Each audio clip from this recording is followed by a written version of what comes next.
बलूचिस्तान में Baloch liberation army ने एक बार फिर पाकिस्तान सेना को निशाना बनाया। बीएलए के लड़ाकों ने क्वेटा से तफकान जा रहे सुरक्षा बलों के काफिले पर हमला किया। काफिले में 7 बस और 2 वाहन शामिल थे। बीएलए ने हमले की जिम्मेदारी लेते हुए 90 पाकिस्तानी सैनिकों को मारने का दावा किया। वहीं पाकिस्तान सरकार का दावा है कि हमले में 7 की मौत हुई है, 13 लोग घायल हैं। दावा किया जा रहा है कि आत्मघाती हमला था। बसों को आईडी लदी गाड़ी से टक्कर मारी गई। हमले में बलूच लिबरेशन आर्मी की फिदायीन गुट मजीद ब्रिगेड शामिल था। हमले के बाद बीएलए के फतेह दस्ते ने एक और बस को पूरी तरह से घेर लिया। बस में सवार सभी कर्मियों को मार गिराया है। 3 तस्वीरें आपके सामने। आत्मघाती हमला, आईडी ब्लास्ट, सैनिकों के काफिले को उड़ाया है। 7 बस, 2 गाड़ियों का ये काफिला था।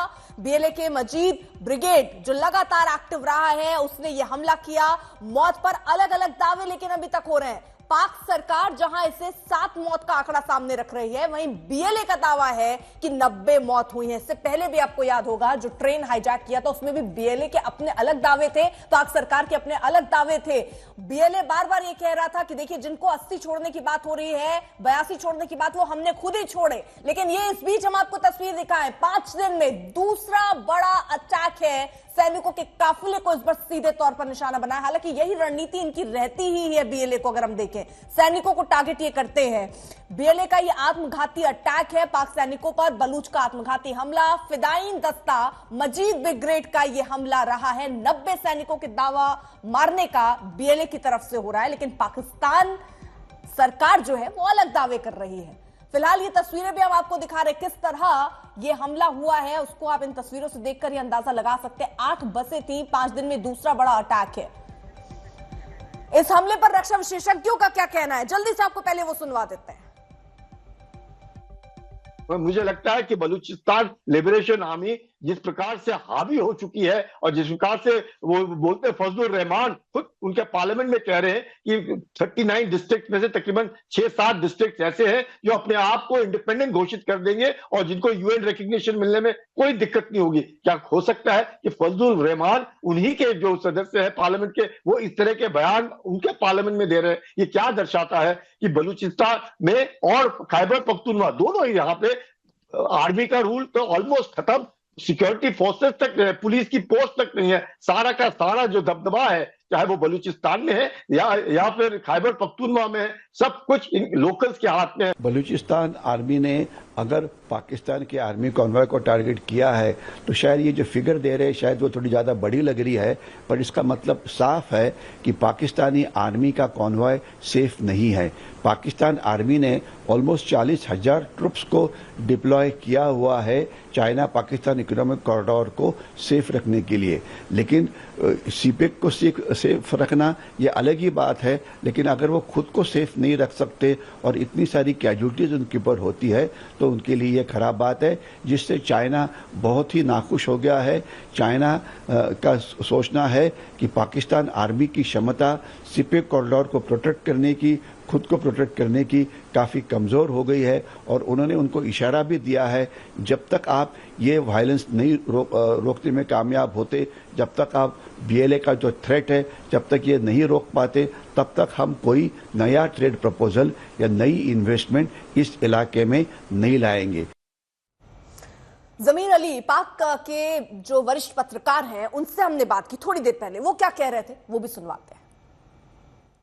जमीर अली हमारे साथ जुड़ गए हैं, पाकिस्तानी पत्रकार। जमीर, प्लीज बताइए कि हुआ क्या है, क्योंकि पाकिस्तान की सेना या उनके ऑफिशियल्स की तरफ से दावा कुछ और है और बीएलए की तरफ से दावा कुछ और किया जा रहा है। जी बिल्कुल, आज एक और अफसोसनाक वाकया हुआ है जिसमें बीएलए की जानिब से हमला किया गया है एक बस पे, और उसके हवाले से एक बीएलए की जानिब से दावा किया गया है कि 90 लोगों की शहादत हुई इसमें, जबकि पाकिस्तानी फोर्सेस की जानिब से बताया जा रहा है कि इसमें 5 लोग शहीद हुए जबकि बाकी जख्मी हैं। नोशकी का ये इलाका है जहाँ पर ये वाकया हुआ है और इस हवाले से अब बाकायदा तौर पे गवर्नमेंट ऑफ बलूचिस्तान का स्टेटमेंट भी आ गया है। उन्होंने इसकी मजम्मत की है, जबकि वजीर दाखिला की जानिब से भी इसकी मजम्मत की गई है। तो ये इस बात की तो तस्दीक हो गई है कि ये वाकया हुआ है, लेकिन इसमें जो फर्क आ रहा है वो बिल्कुल आदाद शुमार का फर्क आ रहा है, क्योंकि बीएलए की जानिब से जो दावा किया गया है उसमें ये कहा गया है कि 90 लोगों की शहादत हुई, जबकि जो सरकार है वो इस बात को तस्दीक नहीं कर रही। वो ये कह रहे हैं कि जी 5 लोग इसमें शहीद हुए, जबकि इसमें मुतअद्दिद लोग जख्मी हैं। तो अब इस हवाले से ये दालबदीन है, नोशकी से आगे दालबदीन है कौमी शारा जहाँ पर ये वाक़या हुआ था। तो इसकी तफसीलात अभी आना बाकी है, लेकिन इस बात की तस्दीक हो गई है कि ये वाक़या हुआ। और दूसरी बात ये थी कि फौरी तौर पे जो कोयटा के तमाम हॉस्पिटल्स हैं उनमें इमरजेंसी नाफिज कर दी गई है। इसके अलावा सिक्योरिटी फोर्सेस की जानिब से ना सिर्फ जमीनी सर्चिंग का अमल शुरू हो गया, बल्कि वो फिजाई निगरानी भी इस सारे वाक़े की जमीर, जो कर रहे हैं। तस्वीरें सामने आ रही हैं, जो काफिले के वाहन हैं पूरी तरह से राख हैं, इनको देखकर अंदाजा लगाया जा सकता है कि कितनी बड़ी क्षति हुई होगी। और दूसरा महत्वपूर्ण सवाल ये कि जैसे जाफर एक्सप्रेस की हम बात कर रहे थे, बीएलए की तरफ से कुछ और कहा जा रहा था, सबूत पेश किए जा रहे थे और सरकार कुछ और कह रही थी, ऐसे ही यहां पर दोनों ही बयान एकदम अलग अलग हैं।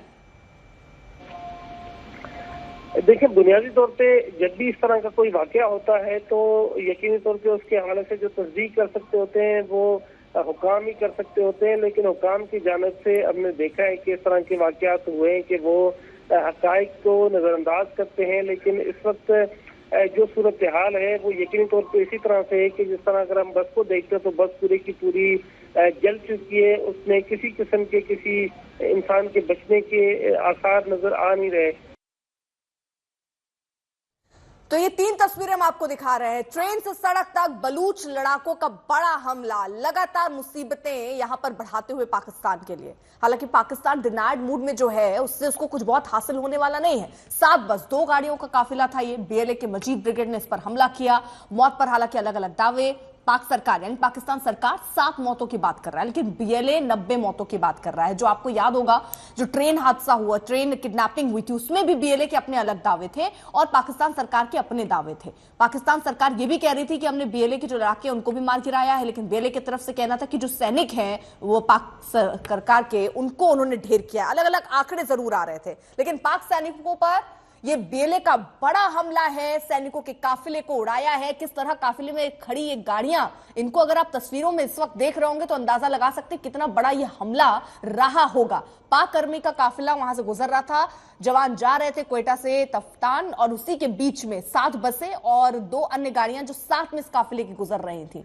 अरविंद ओझा हमारे साथ, हमारे सहयोगी और जानकारी के साथ जुड़ चुके हैं। अरविंद, एक बड़ा धमाका, एक बड़ी चुनौती कहें तो पाकिस्तान के सामने है, लेकिन पाकिस्तान हमेशा की तरह डिनाइड मूड में है। अभी भी उस परिस्थितियों को सिर्फ नकारता जा रहा है जो पाकिस्तान के लिए और मुसीबतें बढ़ाएंगी। देखिए अर्पिता, ये बीएलए ने इसकी जिम्मेदारी ली है, बलूचिस्तान लिबरेशन आर्मी ने इस हमले की जिम्मेदारी ली है और बाकायदा दावा किया गया है कि एक फिदाइन अटैक हुआ है उस बस पर जिस बस में पाकिस्तान आर्मी के जवान जा रहे थे। ये धमाका नौशकी इलाके में हुआ है और दावा तो यही किया जा रहा है कि 90 पाकिस्तान आर्मी के जवान वो इस हमले में मारे गए हैं। पहले फिदाइन अटैक हुआ है, उसके बाद फायरिंग भी हुई है इस बस पर, यानी बस के आसपास यही प्लान यही है कि पहले फिदाइन अटैक हुआ है और फिदाइन अटैक के बाद भी अगर कोई बचता है तो घेर कर जो बीएलए के जो फाइटर्स हैं उन्होंने अटैक किया है और इस हमले में 90 पाकिस्तान आर्मी के जवानों के मारे जाने की जानकारी सामने आ रही है। बीएलए ये दावा कर रहा है, हालांकि जो पाकिस्तानी सेना के लोग हैं वो ये दावा कर रहे हैं कि 7 लोगों की मौत हुई है, 35 लोग घायल हैं, लेकिन जोरदार ये धमाका हुआ है। टारगेट करके फिदाइन हमला किया गया है जिसमें जो बीएलए का ये दावा है कि 90 जो पाकिस्तान आर्मी के जवान हैं वो मारे गए हैं। आपको बता दूं कि ये वही विंग है बीएलए की जिसने कुछ दिन पहले जो एक ट्रेन है उसको बाकायदा हाईजैक किया था। उस ट्रेन में कई पाकिस्तानी सेना के लोग सवार थे जिसमें से कई को बीएलए की टीम ने मार भी गिराया था। तो बैक टू बैक ये दूसरी बार ऐसा है जो एक हफ्ते के अंदर ही बीएलए ने पाकिस्तान आर्मी की एक तरीके से कहें तो कमर तोड़ कर रख दी है। पाकिस्तानी सेना में हड़कंप मचा हुआ है। अब वो इस सोच में है कि आखिर बीएलए के जो फाइटर हैं उनसे किस तरह से बचा जाए, किस तरह से नहीं। तो फिलहाल जिस तरह हम देख रहे हैं कि 5 दिनों में बीएलए का ये दूसरा बड़ा हमला है, किस तरह जरा ये कैसे पूरा रचा, क्योंकि इससे पहले हमने देखा था अरविंद, जब एक ट्रेन को किडनैप हाईजैक करने की कोशिश हुई थी, जब हाईजैक किया गया उस वक्त उन्होंने ही वीडियो जारी की और ये बताया कि देखिए हमने किस तरह से बीएलए की तरफ से वीडियो जारी हुआ और ये बताया गया कि देखिए हमने कैसे पहले वहां धमाका किया, उसके बाद कैसे हमने उसको हाईजैक किया। लेकिन यहां पर जब ये हमला हुआ है, क्या इसका भी कोई वीडियो अभी तक बीएलए की तरफ से जारी हुआ है जिसमें वो ये दावा कर रहे हैं कि 90 सैनिकों को उन्होंने मारा है? देखिए, अभी तक बीएलए ने सिर्फ एक जो स्टेटमेंट जो अपना वो जारी करते हैं वो स्टेटमेंट जारी किया है बीएलए ने, और बाकायदा जो बीएलए के प्रवक्ता है उन्होंने ये जानकारी दी कि जो बलूचिस्तान का नौशकी इलाका है वहां पर जो बस थी, बस में फिदाइन अटैक किया गया है। साथ ही साथ जो बीएलए की तरफ से दावा किया गया है कि न सिर्फ फिदाइन अटैक बल्कि जब फिदाइन अटैक हुआ तो उस बस पर के पास गोलीबारी भी की गई है। और ये जो हमला हुआ है इसमें बीएलए का दावा यही है कि 90 जो पाकिस्तानी सेना के लोग हैं वो मारे गए हैं, जबकि पाकिस्तान आर्मी के अपने अलग दावे हैं। हालांकि ये जो पूरा हमला है इससे बलूचिस्तान और पाकिस्तान में काफी हड़कंप मचा हुआ है। आज ही सुबह ये भी खबर आई कि लश्कर का एक आतंकी पाकिस्तान में मारा गया है। दूसरी तरफ दिन ढलते ढलते बीएलए ने एक बड़ा हमला किया है। वो हमला एक बस में था, वो बस पाकिस्तानी सेना के जवानों को बलूचिस्तान की तरफ लेकर जा रही थी। नौशकी एक इलाका है, वहां पर जोरदार धमाका हुआ है। फिलहाल धमाके के बाद जो बीएलए है उसने एक प्रेस रिलीज जारी किया और प्रेस रिलीज जारी करके ये दावा किया है कि 90 पाकिस्तानी सेना के लोग जो इस बस में सवार थे वो जो है इस बस में जा रहे थे, उनको वो इस हमले में मारे गए हैं। जबकि पाकिस्तानी सेना के लोग जो लोकल मीडिया है उनको अलग जानकारी दे रहे हैं कि 7 आर्मी के जवान मारे गए हैं, 35 घायल हैं। लेकिन जोरदार ये धमाका है जिसकी तस्वीरें भी आई हैं ब्लास्ट के बाद की, जिसमें जो बस है वो काफी क्षतिग्रस्त हालत में दिखाई दे रहा है, जिससे अंदाजा लगा सकते हैं कि जो हमला है वो कितना जोरदार रहा होगा। तो अगर एक हफ्ते की बात की जाए तो जो बलूचिस्तान तो हमले देखिए बड़े हैं। अरविंद जरा आप रहिए साथ, और हम थोड़ी देर पहले जो वहां के पत्रकार हैं उनसे भी देखिए हम लगातार जानने की कोशिश कर रहे हैं कि वहां हालात इस वक्त कैसे हैं। गौरव सावंत हमारे सहयोगी, उन्होंने खास बातचीत की वहां के पत्रकार से, वो क्या और जानकारी दे रहे हैं, क्या बता रहे हैं, जरा सुनिए। पाकिस्तान से वरिष्ठ पत्रकार हमजा मीर हमारे साथ जुड़ गए हैं। हमजा मीर, क्या जानकारी मिल पा रही है, अभी क्या कहा जा रहा है सरकार की तरफ से, क्योंकि बीएलए की तरफ से कहा जा रहा है कि 90 सैनिकों को मार गिराया गया है। जी, मेरे ख्याल में जो बीएलए के क्लेम्स हैं वो पहले भी हमने देखा था कि एग्जैजरेटेड थे, और जो उन्होंने फैटेलिटीज का जिक्र किया है कि 90 फैटेलिटीज हुई है, मेरे ख्याल में कि इसके अंदर हकीकत नहीं है। जो इस वक्त हमारे पास इत्तलात आ रही है कि 12 से 13 लोग इसके अंदर विक्टिम्स बने हैं इस टेरर अटैक के। लेकिन पहले भी अनफाउंडेड क्लेम्स थे बीएलए के, और इस तरीके से लग रहा है कि वो दोबारा अपने क्लेम्स को एग्जैजरेट कर रहे हैं। हमजा, बहुत महत्वपूर्ण सवाल है। हमने जफर एक्सप्रेस को देखा और उसके बाद 4-5 दिन के भीतर दूसरा ये बहुत बड़ा हमला, जो तस्वीरें सामने आई हैं और जो ब्लास्ट की तस्वीरें सामने आई हैं, उससे लगता है कि बहुत बड़ा हमला है। सरकार की तरफ से अब इस पर क्या कहा जा रहा है, एक के बाद एक इस तरह के हमले? जी बिल्कुल, हम देख रहे हैं कि बलूचिस्तान के अंदर और खैबर पख्तूनख्वा के अंदर पिछले 48 आवर्स के अंदर मल्टीपल टेररिस्ट अटैक्स हुए हैं, जिससे नजर ये आ रहा है कि एक टेररिस्ट नेक्सस ऑपरेट कर रहा है, जिसके अंदर एक कोऑर्डिनेशन नजर आ रही है ये बलोच टेररिस्ट्स की और ये जो तहरीक तालिबान पाकिस्तान के टेररिस्ट हैं, ये मिल के कोऑर्डिनेट करके इनकी टाइमिंग्स में इनकी ऑपरेशनल कोऑर्डिनेशन के भी सबूत सामने आए हैं। और हमने ये भी देखा है कि जो इससे पहले जाफर एक्सप्रेस का हमला हुआ था, इनके जो अटैकर्स थे ये अफगानिस्तान से अपने हैंडलर्स के साथ भी इन टच थे। तो अब ये पूरा एक टेरर नेक्सस सामने आ रहा है। हमजा, महत्वपूर्ण सवाल ये कि जो तस्वीरें हम देख रहे हैं, जिस तरह से पूरी राख नजर आ रही है तस्वीरों, जिस तरीके का ब्लास्ट हुआ है, कुल कितने लोगों का कॉन्वॉय था जो जा रहा था, कुल कितने इसमें वाहन शामिल थे, कितने लोग बच चुके हैं, ये पूरा का पूरा इलाका कैसा है, किन किन हॉस्पिटल्स में मतलब कितने लोगों को भर्ती करवाया गया है, क्या सरकार की तरफ से इसके बारे में जानकारी दी गई है? जी, इस वक्त तफसीलात आ रही हैं, लेकिन ये एक बहुत बड़ा कॉन्वॉय था जिसके अंदर सिक्योरिटी पर्सनल ट्रैवल कर रहे थे। जो इनिशियल रिपोर्ट्स है उसके मुताबिक एक बस को पूरी तरीके से राख किया गया है, जिसके अंदर तकरीबन 12 लोग अपनी जान खो बैठे हैं, और बाकी इसके अंदर कुछ लोग इंजर्ड भी हैं, लेकिन सिर्फ एक बस है जो कि पूरी तरीके से तबाह हुई है, बाकी बसेस बच चुकी हैं। ये एक व्हीकल बोर्न आईईडी था, जो एक सुसाइड अटैक था। एक सुसाइड बॉम्बर ने अपनी व्हीकल को एक बस के ऊपर मारा, जिसके नतीजे में ये अटैक हुआ। इस वक्त भी जो जख्मी है उनको अस्पतालों में लेके जाया जा रहा है। जो इलाका है वो भी कॉर्डन ऑफ हो चुका है और पाकिस्तानी सिक्योरिटी फोर्सेस की कंट्रोल में है। और ये किस तरह का, इसकी भौगोलिक स्थिति कैसी है, किस तरह का ये इलाका है जहां पर ये अटैक किया गया है, और सरकार की तरफ से और क्या इसके बारे में जानकारी मिल रही है, क्योंकि अब तो काफी लंबा समय जा चुका है। जी बिल्कुल, अभी एरिया को कॉर्डन ऑफ किया जा रहा है, वहाँ पे मजीद सिक्योरिटी पर्सनल भी आ रहे हैं और एक सैनिटाइजेशन ऑपरेशन को भी शुरू करा दिया गया है कि उस जगह पे अगर कोई भी और मिलिटेंट प्रेजेंस है उसको पूरी तरीके से खत्म किया जाए। इससे पहले हमने देखा था कि बीएलए क्लेम कर रहा था कि अभी फाइटिंग ऑन गोइंग है और वो वहाँ पे उनकी प्रेजेंस है, लेकिन जो हमारे पास रिपोर्ट्स हैं उसके मुताबिक ये जो इलाका है ये मुकम्मल तौर पे, जो नोशकी का इलाका है, ये इस वक्त मुकम्मल तौर पे पाकिस्तानी सिक्योरिटी फोर्सेस के कंट्रोल में है। और ये गुरिल्ला टैक्टिक के तौर पे ये अटैक किया गया है कि वो जो टेररिस्ट था वो सिर्फ एक गाड़ी के अंदर मौजूद था और उस गाड़ी को जब इस बस के साथ मारा गया तो ये अटैक हुआ है। हमजा, आप बने रहे हमारे साथ, मेरे साथ मेरे सहयोगी गौरव सावंत भी है। गौरव, आप पूछिए जो भी आप पूछना चाहते हैं। धन्यवाद हमजा। इस समय जो सिचुएशन है बलूचिस्तान में, क्या पाकिस्तान आर्मी का कोई भी कंट्रोल बचा हुआ है इस एरिया में? जिस तरह से अख्तर मेंगल साहब ने भी कहा कि पूरे बलूचिस्तान में पाकिस्तान आर्मी का कोई कंट्रोल है ही नहीं, कभी ट्रेन हाईजैक हो जाती है, कभी रोड कॉन्वॉय टारगेट हो जाता है। आखिर पाकिस्तान आर्मी क्यों फेल हो रही है बलूचिस्तान में?